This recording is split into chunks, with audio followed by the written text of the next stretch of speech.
உங்க social media போஸ்ட்ல எப்படி கான்டாக்ட் லிங்க்ஸ் இல்லனா சோஷியல் மீடியா லிங்க் செய்யறதுன்னு இன்னைக்கு சொல்லி தர போறேன். வாங்க. நீங்க ஒரு insurance agent, property agent, product ஒரு சர்வீஸ் பேஸ்ட் பிசினஸ் செய்யறவங்களா இருக்கலாம். கண்டிப்பா நீங்க நிறைய ப்ரோபோசல் ஷேர் பண்ணுவீங்க.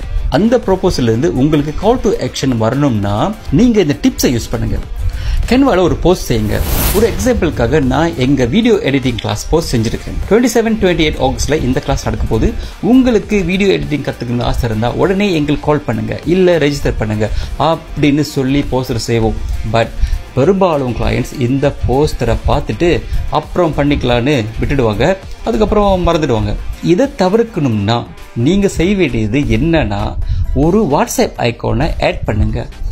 அதில் கிளிக் பண்ணி உங்க டாப் ரைட்ல பார்த்தீங்கன்னா லிங்க்னு ஒரு பட்டன் இருக்கும். அந்த லிங்க்ல உங்க வாட்ஸ்அப் லிங்கை பேஸ்ட் பண்ணுங்க. அப்படி உங்களுக்கு வாட்ஸ்அப் லிங்க் செய்யறது எப்படின்னு தெரியலனா நீங்க கமெண்ட் பாக்ஸ்ல சொல்லுங்க, நெக்ஸ்ட் வீடியோல சொல்லி தரேன். ஓகே, சரி. அடிஷனலா நான் எங்களுடைய ரெஜிஸ்ட்ரேஷன் லிங்க் இந்த ஐகான்ல கிளிக் பண்ணி லிங்கை பேஸ்ட் பண்றேன். நீங்க எனி சோஷியல் மீடியா லிங்க் இல்ல வெப்சைட் லிங்க் உங்க URL இருந்து காப்பி பண்ணி இந்த லிங்க்ல பேஸ்ட் பண்ணிக்கிங்க.